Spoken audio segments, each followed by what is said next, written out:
Billion dollars నష్టం కలిగించింది పరువుతో పాటు అని చెప్పుకోవచ్చండి. పాకిస్తాన్ ప్రధాని షహబాజ్ షరీఫ్ చెప్తూ ఉన్నారు భారత్తో శాంతి చర్చలకు సిద్ధము అని చెప్పి. శాంతి ఉంటేనే మేము టెర్రరిజంని ఆపడంలో భారత్కి సహకరిస్తామంటూ ఉన్నారు. ఒక ట్విస్ట్ పెట్టారు. ఇది ఇక్కడ భారత్ చాలా క్లియర్గా చెప్తోంది, మోదీ చాలా స్పష్టంగా చెప్పారు, పాకిస్తాన్తో చర్చలు అంటే అవి ఉగ్రవాదం మీద లేకపోతే అండ్ పిఓకే మీద అని చెప్పేసి. అండ్ షహబాజ్ షరీఫ్ ఈ ట్విస్ట్ ఇస్తున్నారు, మన రెండు దేశాల మధ్య శాంతి ఉండాలి, శాంతి ఉంటే కలిసి ఉగ్రవాదాన్ని ఎదుర్కొందాం అంటున్నారు. ఏంటి పాకిస్తాన్ వ్యూహం ఏంటి ఇక్కడ?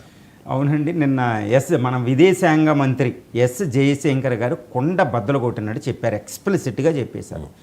మేము మీ పాకిస్తాన్తో మాట్లాడవలసి వస్తే కేవలం రెండు విషయాలు, ఒకటి టెర్రరిజం, రెండు పిఓకే, ఇంకా ఏ విషయం మీద ఉండదు, దిస్ వన్స్ ఫర్ ఆల్ అని డైరెక్ట్ కుండ బద్దలు కొట్టి చెప్పేశారు ఆయన స్టైల్లో. అదేవిధంగా ప్రధానమంత్రి కూడా చెప్పేశారు, ట్రేడ్ అండ్ టాక్స్ ఏకంగా జరగవు, అదేవిధంగా బ్లడ్ అండ్ వాటర్ కలిసి వెళ్ళవు, ఓకే, ట్రేడ్ టాక్స్, ట్రేడ్ అదేవిధంగా టెర్రరిజం వెళ్ళవని 3 మాటలు చెప్పేశారు. ఇంకా భారతదేశం చెప్పేసింది, మీతో మేము చర్చించవలసి వస్తే ఓన్లీ టెర్రరిజం పిఓకే అని చెప్పేస్తాను. కానీ ఇప్పుడు షహబాజు నిన్న భారత ప్రధాని అదంపూర్ ఎయిర్ బేస్కి వెళ్ళినట్టు వాళ్ళ ఎయిర్ బేస్కి వెళ్ళారు, అక్కడ కామ్రా అని. మనమేమో S-400 పెడితే ఆయన వెనకాల ఫోటోగ్రాఫ్లు ఉన్నాయన్నమాట, పెద్ద బ్యానర్స్ పెట్టుకున్నారన్నమాట, నిజమైన యుద్ధ విమానాలు కూడా పెట్టలే. అక్కడికి వెళ్ళి పెద్ద ట్విస్ట్ ఇస్తున్నాడు అనమాట. ఇది ఎందుకు ట్విస్ట్ అంటే దీని వెనకాల చాలా డిప్లొమసీ ఉంది, చాలా జాగ్రత్తగా వ్యవహరించాలి, అంత ఈజీ కాదండి. ఇంటర్నేషనల్ సమాజంతో మనం మాట్లాడుతున్నాం, ఆయన కూడా ఇంటర్నేషనల్ సమాజంతో మాట్లాడుతున్నాం, అంతర్జాతీయ సమాజంతో.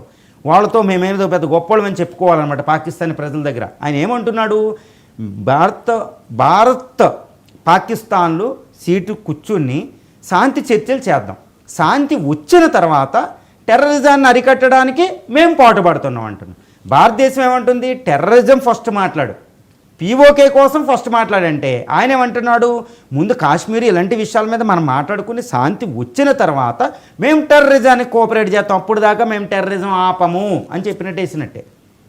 ఇది అంతర్జాతీయ సమాజానికి ఎలా ఉంటుంది, భారతదేశానికి ఎలా ఉంటుందో చూద్దాం. ప్రపంచ సమాజానికి మిగిలిన దేశాలకు ఎలా ఉంటుందంటే, పాకిస్తాన్ శాంతి చర్చలకు రెడీ అయ్యింది అని చెప్పడానికి. మాకు IMF రుణాలు ఇవ్వండి, FATFలోకి పెట్టకండి, మమ్మల్ని గ్రే లిస్టులో పెట్టకండి, మమ్మల్ని ఎలేయకండి, మమ్మల్ని ఏకాకించి చేయొద్దని చెప్పడం అన్నమాట. మేము శాంతి చర్చలకు రెడీ అండి, భారత్తో రెడీ అయిపోయాం అని చెప్పడం అనమాట. కానీ భారత్ అడిగేది ఏంటి, టెర్రరిజం ముందు మాట్లాడమంటుంది, బ్లడ్ వాటర్ ఇవన్నీ కలిసి ప్రవహించమని చెప్తుంది. చూడండి ఎంత డిప్లొమాటిక్గా మాట్లాడుతున్నాడో. భారతదేశానికి తెలుసు, భారతదేశం ఈ విషయాన్ని ఒప్పుకోదు, ఫస్ట్ టెర్రరిజాన్ని ఆపుకో అప్పుడు శాంతి చర్చలు కూర్చుందామంటది. అది ఎప్పుడు నుంచి, యుద్ధానికి ముందు నుంచి కూడా మాట్లాడుతుంది. ఇదనమాట భారత పాకిస్తాన్లకు మధ్యన ఒక డిప్లొమాటిక్ ఉంది. కానీ ఇక్కడ గుడ్లో మెల్లలాగా ఒక అద్భుతం జరిగింది. అదేంటి ఆ అద్భుతం ఏంటంటే, ట్రంప్ ఏమంటున్నాడు, నేను మీడియేషన్ అంటున్నాడు.